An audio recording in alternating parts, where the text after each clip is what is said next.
प्रभु यदि तू यहाँ होता तो मेरा भाई कदापि ना मरता, कभी भी ना मरता। प्रभु यीशु मसीह अगर आप यहाँ होते तो आप उसी समय उसको चंगा कर देते।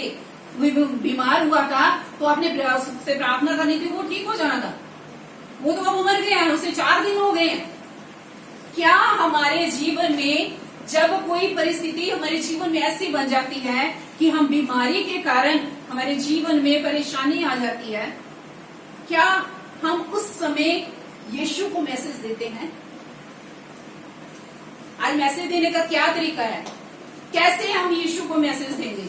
क्योंकि उस समय तो उन्होंने किसी को भेज दिया यीशु के पास कि आपका भाई लाजर जो है वो बीमार है।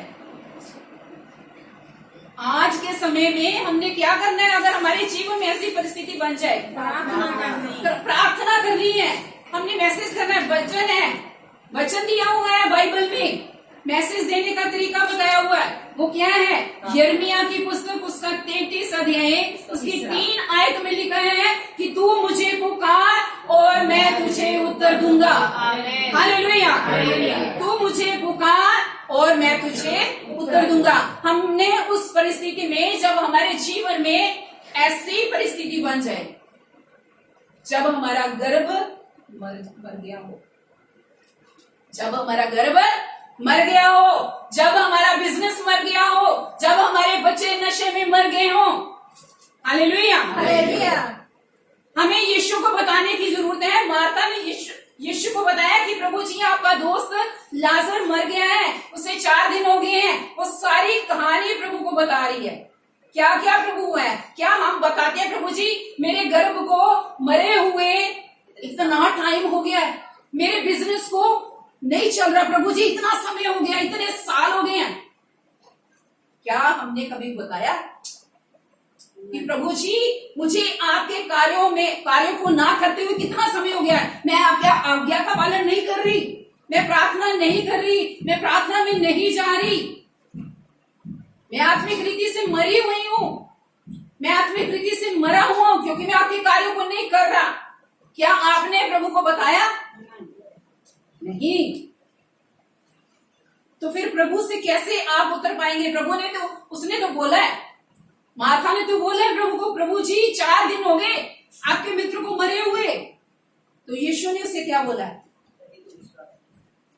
यीशु ने ये 23 आयत उसे बोली है कि तेरा भाई जी उठेगा। आज आपको भी प्रभु की उपस्थिति में, प्रेजेंस में जाने की जरूरत है कि प्रभु आपको भी बोले कि हाँ बेटी, कोई बात नहीं, अगर 4 साल भी हो गए, अगर 14 साल भी हो गए, तो तुम्हारा गर्भ जी उठेगा। Hallelujah, hallelujah. तुम्हारा बिजनेस जी उठेगा, तुम्हारा बेटा जी उठेगा, तुम्हारी बेटी जी उठेगी। मेरे लिए कुछ भी कार्य करना असंभव नहीं है। मेरे लिए कुछ भी कार्य करना असंभव नहीं। हम बहुत कार्यों के लिए मरे हुए हैं, प्रभु के कार्यों के लिए हम मरे हुए हैं, हम नहीं कर रहे।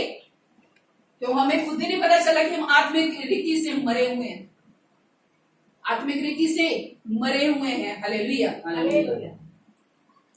यीशु मसीह इस संसार में चमत्कार करने के लिए नहीं आया था। आप क्या सोचते हैं कि यीशु मसीह संसार में आपको अचंभे काम करने के लिए आया था, वो दिखाने के लिए? नहीं, वो तो मनुष्य का उद्धार करने के लिए आया था। यीशु मसीह ने संसार लेने का उसका मतलब क्या है? कि मनुष्यों को उसके पापों से उसका उद्धार करना है, उसको माफी देनी है। यीशु मसीह का आना इसीलिए था। यीशु मसीह तो चमत्कार कर सकता है, वो करता भी है। वो करता है इसलिए कि लोग विश्वास करें। जब तक लोग अपने जीवन में चमत्कार को नहीं देखते, वो विश्वास नहीं करते। लेकिन यीशु मसीह कहता है कि पहले विश्वास करो, फिर प्रभु की महिमा को देखो। Hallelujah, hallelujah, hallelujah. क्योंकि प्रभु के वचन में क्या है? सामर्थ है। हालेलुया। प्रभु के वचन में क्या है? सामर्थ है। हालेलुया।